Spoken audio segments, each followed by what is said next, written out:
Hello, everybody. This is Psychology of the Unconscious by Carl Jung. Chapter 4, The Song of the Moth, Part 4. The words are included in a kind of praise or prayer, spoken by a mortal who was a hopeless flight before the mounting deluge. Miss Miller puts herself in the same situation in her quotation. That is to say, she readily lets it be seen that her feeling is similar to the despondency of the unhappy ones who find themselves hard-pressed by the threatening mounting waters of the deluge. With this, the writer allows us a deep look into the dark abyss of her longing for the sun hero. We see that her longing is in vain. She is immortal, only for a short time borne upwards into the light by means of the highest longing, and then sinking to death, or much more, urged upwards by the fear of death, like the people before the deluge, and in spite of the desperate conflict, irretrievably given over to destruction. This is a mood which recalls vividly the closing scene in Cyrano de Bergerac. Cyrano, ô mais, puisqu'elle est en chemin, je l'entendrai debout et l'épée à la main. Que dites-vous? C'est inutile, je le sais, mais on ne se bat pas dans l'espoir de succès. Non, c'est bien plus beau lorsque c'est inutile. Je sais bien qu'à la fin vous me mettrez à bas. We already know sufficiently well what longing and what impulse it is that attempts to clear a way for itself to the light. But that it may be realized quite clearly and irrevocably, it is shown plainly in the quotation, "No, let me die," which confirms and completes all earlier remarks. The divine, the much beloved, who's honored in the image of the sun, is also the goal of the longing of our poet. Byron's Heaven on Earth is a mystery founded on the following passage from Genesis. And it came to pass that the sons of God saw the daughters of man, that they were fair, that they took them wives of all that they chose. Byron offers a further motif for his poem, the following passage from Coleridge. A woman wailing for her demon lover. Byron's poem is concerned with two great events, one psychologic and one telluric, the passion which throws down all barriers, and the terrors of the unchained powers of nature, a parallel which has already been introduced into our earlier discussion.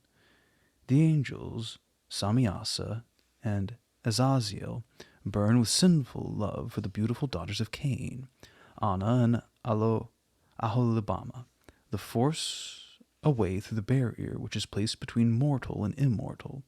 They revolt as Lucifer once did against God, and the archangel Raphael raises his voice warningly. But man hath listened to his voice, and ye to woman's. Beautiful she is, the serpent's voice less subtle than her kiss. The snake but vanquished dust, but she will draw a second host from heaven to break heaven's law. The power of God is threatened by the seduction of passion. A second fall of angels menaces heaven. Let us translate this mythologic projection back into the psychologic, from whence it originated. Then it would read, the power of the good and reasonable ruling the world wisely is threatened by the chaotic primitive power of passion. Therefore, passion must be exterminated. That is to say, projected into mythology. The race of Cain and the whole sinful world must be destroyed from the roots by the deluge. It's the inevitable result of that sinful passion which broken through all barriers. Its counterpart is the sea and the waters of the deep and the floods of rain, the generating, fructifying, and maternal waters, as the Indian mythology refers to them. Now they leave their natural bounds and surge over the mountain tops, engulfing all living things, for passion destroys itself. The libido is God and devil. With the destruction of the sinfulness of the libido, an essential portion of the libido would be destroyed. Through the loss of the devil, God himself suffered a considerable loss, somewhat like an amputation upon the body of the divinity. The mysterious hint in Raphael's lament concerning the two rebels, Samyasa and Azazel, suggests this. Why? Cannot this earth be made or be destroyed without involving ever some vast void in the immortal ranks? Love raises man, not only above himself, but also above the bounds of his mortality and earthliness, up to divinity itself, and in the very act of raising him, it destroys him. Mythologically, this self-presumption finds its striking expression in the building of the heaven-high Tower of Babel, which brings confusion to mankind. In Byron's poem, there's a sinful ambition of the race of Cain, for love of which it makes even the stars subservient and leads away the sons of God themselves. If indeed longing for the highest things, if I may speak so, is legitimate, and it lies in the circumstances that it leaves its human boundaries, that of sinfulness and therefore destruction. The longing of the moth for the star is not absolutely pure and transparent, but glows in sultry mist, for man continues to be man. Through the excess of his longing, he draws down the divine into the corruption of his passion. Therefore, he seems to raise himself to the divine, but with that his humanity is destroyed.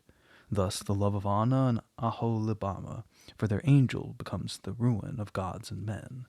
The invocation with which Cain's daughters implore their angels is psychologically an exact parallel to Miss Miller's poem.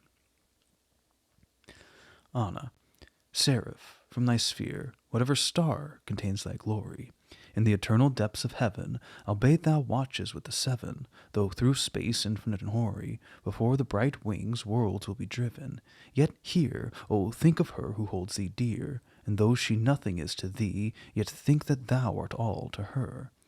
Eternity is in thy years, unborn, undying beauty in thine eyes. With me thou canst not sympathize, except in love, and there thou must acknowledge that more loving dust ne'er wept beneath the skies. Thou walk'st thy many worlds, thou seest the face of him who made thee great, as he hath made of me the least of those cast out from Eden's gate. O seraph dear, O hear, for thou hast loved me, and I would not die until I know that I must die in knowing, that thou forgettest in thine eternity her whose heart hath death could not keep from overflowing. For thee, immortal essence as thou art, great is their love who in sin and fear, and such I feel are waging in my heart a war unworthy to an Adamite. Forgive me, Seraph, that such thoughts appear, for sorrow is our element. The hour is near which tells me we're not abandoned quite. Appear, appear, Seraph, my own Azaziel, be but here, and leave the stars to their own light. Aholibama, I call thee, I await thee, and I love thee. Though I be formed of clay, and thou of beams, more bright than those of day on Eden's streams, thine immortality cannot repay. With love more warm than mine, my love, there is a ray in me, which, though forbidden yet to shine, I feel was lighted at thy gods and mine. It may be hidden long, death and decay, our Mother Eve bequeathed us, but my heart defies it. Though this life must pass away, is that a cause for thee and me to part? I can share all things, even immortal sorrow, for thou hast ventured to share life with me, and shall I shrink from thine eternity? No, though the serpent's sting should pierce me through, and thou thyself wert like the serpent, coil round me still, and I will smile, and curse thee not, but hold thee as a worm afold, but descend and prove a mortal's love. The word smudged. As apparition of both angels which follows the invocation is, as always, a shining vision of light. Aholibama, the clouds from off their pinions flinging as though they bore tomorrow's light.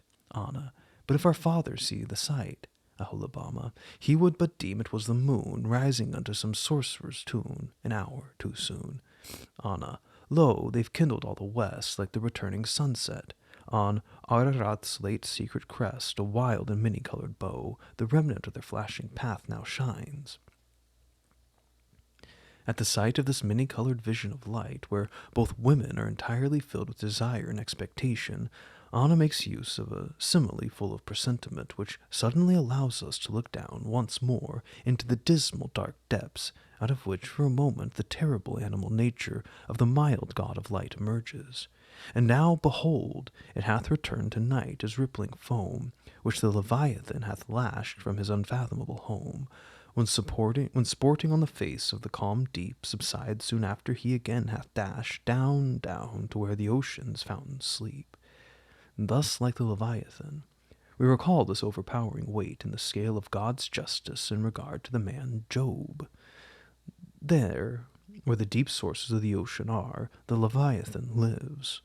From there, the all-destroying flood ascends, the all-engulfing flood of animal passion, that stifling, compressing feeling of the onward surging impulses projected mythologically as a flood which, rising up and over all, destroys all that exists, in order to allow a new and better creation to come forth from this destruction. Japhet. The Eternal will shall deign to expound this dream of good and evil, and redeem unto himself all times, all things, and gathered under his almighty wings abolish hell, and to expiate earth restore the beauty of her birth. Spirits. And when shall take effect this wondrous spell? Japhet. When the Redeemer cometh, first in pain and then in glory. Spirits. New times, new climes, new arts, new men, but still the same old tears, old crimes, and oldest ills shall be amongst your race in different forms. But the same mortal storm shall oversweep the future, as the waves in a few hours of glorious giants' graves. The prophetic vision of Japhet have almost prophetic meaning for a poetess. With the death of the moth and the light, evil is once more laid aside. The complex is once again, even if in a censored form, expressed itself. With that, however, the problem's not solved. All sorrow and every longing begins again from the beginning, but there is promise in the air, the premonition of the Redeemer, of the well-beloved, of the sun-hero, who again mounts to the height of the sun and again descends to the coldness of the winter, who is the light of hope from race to race, the image of the libido.